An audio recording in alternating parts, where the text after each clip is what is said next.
All right, what is happening? What is up, you guys? It's your boy Nick, back with another episode of Toasty Media. So like I said in my last video, man, I live in upstate New York, bro. This shit really don't change. It's a little warmer than it was yesterday, but it's still snowing, still shitty, you know what I'm saying? But we here with the Golf R again, man. Like I said, hopefully I was able to do some work on the car. But we here today. We're gonna be getting rid of this bad boy, this ugly ass K&N intake. Like honestly, man, like this intake is cool if you want just sound, but like everything about this is just weird. Like I would almost prefer the stock intake over this one. Like nice sucking in all the heat. It's not really gonna be good for like heat shielding, even though it does have a seal right here. It's still just, I don't know, it's just mid. This is just mid as fuck, I'm not gonna lie. And then like this pipe, in like it's not, like this piping is probably like 2.5 inches. Like you need, like I would say at least 3 inches, you know, to actually probably make a difference. And then it's not very loud. Like I ain't even gonna hold you, bro. There's a dude over there that I remember him, like before I went to Iraq, there was a meet and there was a dude that's actually in my neighborhood. He had one of the other brands of intakes, like a Unitronic or some shit. His shit was way louder than mine. Way louder than mine. That's crazy. I have a Golf R and he has a GTI and his shit really was louder than mine. I can't even believe that. But like, yeah, man, we're about to definitely change that because there's no way I can ever let a GTI freaking be better than my R, bro. There's just no way. So with that being said, man, we got to get this freaking intake out and then just do a little bit of everything, man. Just freaking can't wait. Like it's all starting from just this, but I'm taking this off. If anyone wants to buy this off me, I mean $100 pretty much. Like I'm like literally just $100. Like I don't even know what these are priced at. I really don't care. I just need, you know, something for it, because your boy can't have some, you know, can't give away something for free. There's no way. But let's get it. All right, so that wasn't that bad, but it took me maybe 20-30 minutes to get this out. But I got all the clamps, filter, the air box, second pipe, and the pipe that goes in there. So everything's all bolted up. I think that's it. Just let me make sure and double checking. Yeah, it's everything. So everything is over there. Got the intake out. I did do, because I haven't taken this intake off since I've bought the car, but I was just checking, you know, because I mean, hey, maybe if he was smart enough to put a, whoever owned this before me was smart enough to put an intake on, maybe they'd have done the turbo inlet pipe. But nope, this is definitely a factory turbo inlet pipe. Like you can just see it. Looks like, I mean, you can't really see it. Maybe if I grab my phone, turn my flashlight on, maybe you might be able to see it a little bit better. But yeah, that's like, if you look in there, yeah, there you go. It like goes, it gets really narrow in there. That's most definitely factory. So not a whole lot going on there, but that's cool though, because that just means whenever I come in with my stuff, it's gonna be a whole lot better. Whole lot better. This car's gonna be breathing a lot better. But next task for this car is taking off the catch can and completely servicing it. Not gonna lie, after having this catch can, there definitely are some flaws with it. I might even switch it, honestly. I might sell this catch can and possibly cop the one from Racing Line or the one from well, actually I don't think I can use that one. I might be able to, I'm not sure. But I had an integrated engineering catch can on the Golf, my regular one, and I'm thinking about the Racing Line one because that's probably the best one on the market. I don't know. I still think it's between this and that one. When it comes to draining this one, like there's no draining, there's no, you have, like it's complicated. You have to take all of this off every time you want to service it, which is going to be kind of annoying, you know, especially frequently servicing this and tracking it. But I mean, whenever you're tracking a Golf, you definitely have to have a PCV system upgrade, like a catch can of some sort. Otherwise, you're going to get excessive blow by. You're going to freaking have a lot of black smoke coming out of your exhaust, which I'm pretty sure this car already had, because the freaking exhaust tips are black. Like they're black. Like just, I don't know who or what they were doing with this car before I got my hands on it, but yeah, they weren't so nice to this one. But that's alright though. definitely gonna try and restore this car, get it back up. Like, I mean, it was a Canadian car, that's why there's so much rust here and on the freaking high pressure fuel pump and over there. It's just all crusty in places that it shouldn't be. But it is what it is, man. I can't complain for the price that I got this car for. Plus, I'm still proud to own this car, so hey, it is what it is. 1 week later. All right, what is happening, guys? I know it's been probably like a week or a half, or probably 2 weeks actually, since I've actually done anything with this car. I don't know why I'm on this side of it, but shoot. I know we took out the intake. I've been trying to sell it. I've had like a few people like try and buy it off me, but like people trying to give me freaking bogus deals. Like one dude literally said 80. I'm like, bro, I'm charging 150 for a $400 intake, and you talking about 80? Get the fuck out of here. Like, freaking broke ass, bro. Ain't nobody doing that. But yeah, bro. I was gonna say, I hope y'all notice that the camera quality might be slightly better than the first clip of this video, because your boy got his freaking camera back. Shout out to my wife, she's so good.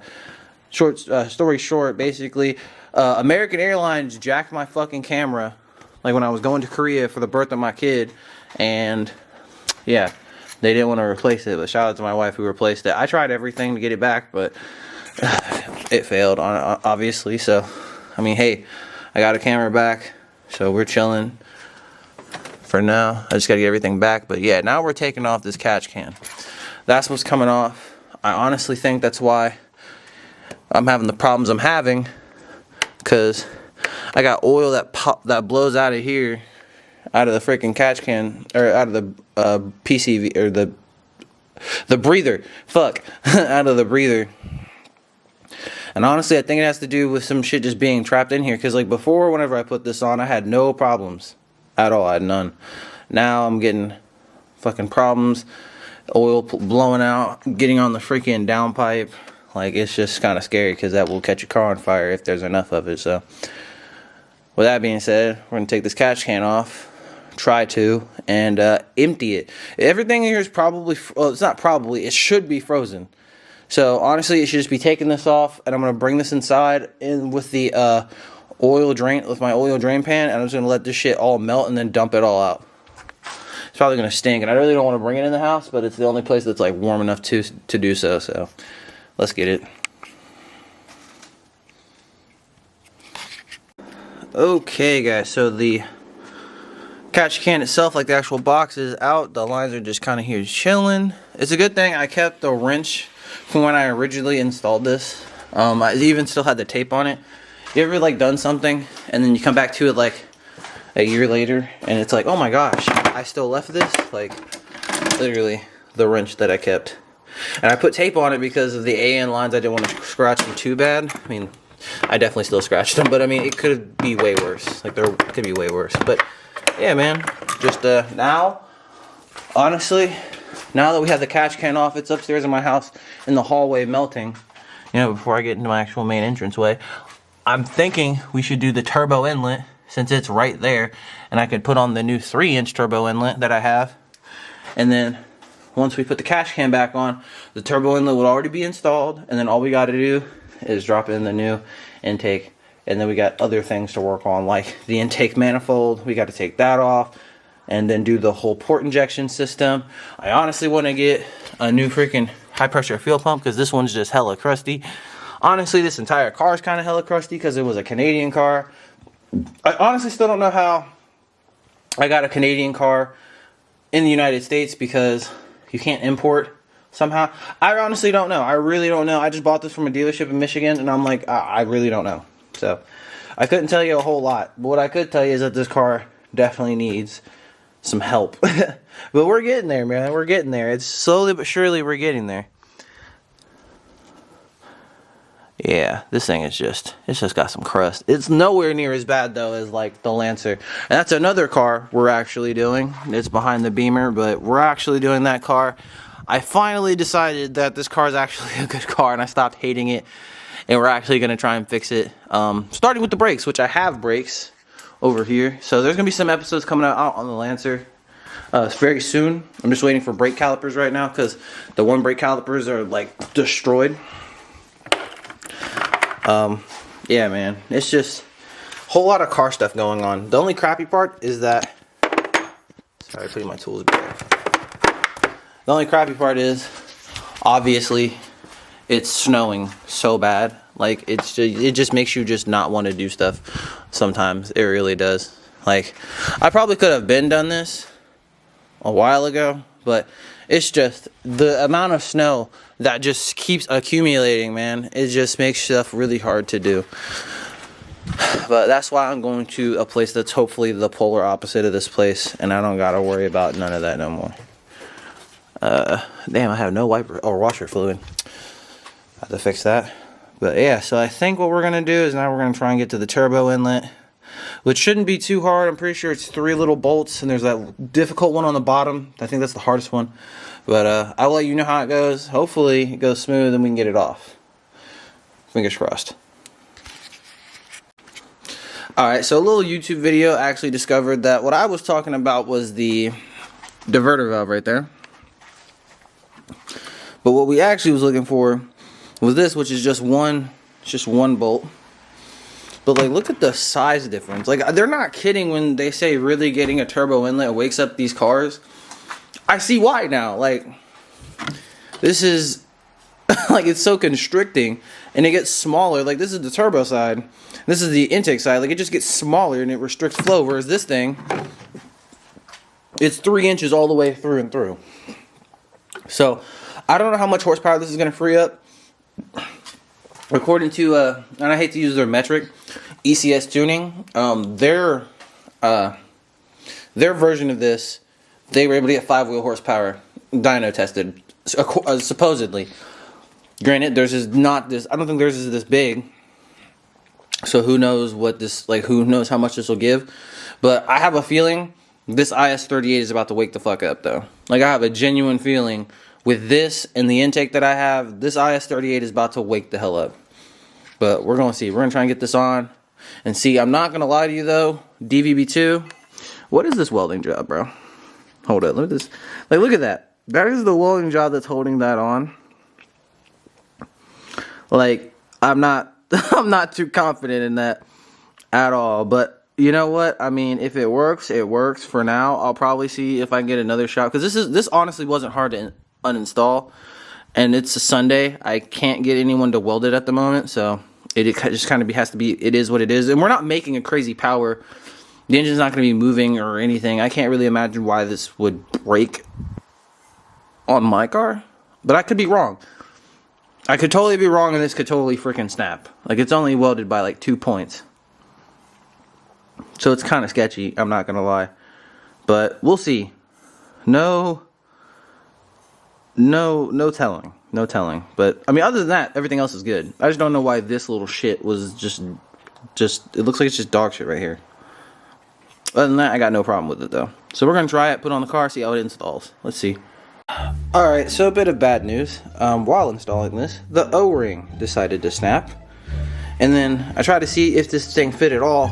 You know, just without it, it does. So it fits. It's this fucking O-ring that was causing the problem. So I gotta try and find another O-ring replacement for it. And who knows what size this is. This is probably some proprietary shit. I hope it's not. But now we gotta try and find an O-ring for this thing. So, wish me luck. What is good, you guys? Your boy Nick. Here's the, I don't even know what part we're on in this video, man. I feel like every time something has just gotten in my way of making a good video, like, I'm not gonna lie to you, man. The O-ring broke.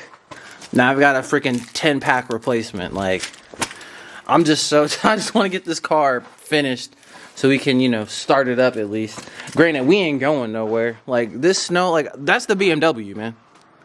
And then behind that's the Lancer. I've been driving the Lancer. I got its brakes fixed. And actually, funny enough, we're keeping that car. And we're actually going to be making it something. I'll talk more about that later, though. But, yeah, I'm not going to lie to you, man. At this point, I just want to get this car finished so it can start in case I need another car. Because, like, I can move the BMW. It'll probably be a pain in the ass, obviously, because of all the snow. But I could definitely move it. And then I could use this if I need to. But right now, this is chilling in storage insurance because we ain't driving it in this weather. Actually, funny enough, I had to take my mother-in-law back to the airport, and I was driving the Lancer. It's funny enough, I swear, I think it was a Golf R. It was either a Golf R or a GTI. Like, I think he was lowered or whatever. He was just driving slow as shit. Like, I just drove around him. And mind you, up here in upstate New York, it's crazy, the snow. Like, it gets mad snow. So, like, it's just funny as hell watching a Volkswagen like this go slow, and I'm just passing it in a Lancer, man. Like, it's just funny. I don't know. Maybe bro sucks at driving. I don't know. But we're going to try and get this freaking turbo inlet pipe on. Hopefully we can get it on. I'm going to use some freaking PB plaster, actually. Oh, that's where I was looking for that earlier for another project, and I totally missed that. But, we're going to use a little bit of PB plaster on the O-ring. See if we can try and slip it in there. And see if we can get it to lock in. So, wish me luck. I got 10 attempts. Let's get it. Alright guys, after some freaking wiggle room, because like here it's definitely hella tight, we got her on the first titanium intake from Felly Built on a Golf R that I've seen on the internet. I've seen no one else on the internet run this exhaust or intake. I've seen no one else run this intake. I think I'm the first one on YouTube, but we'll see. But we're about to start this bitch up and let's see how it goes.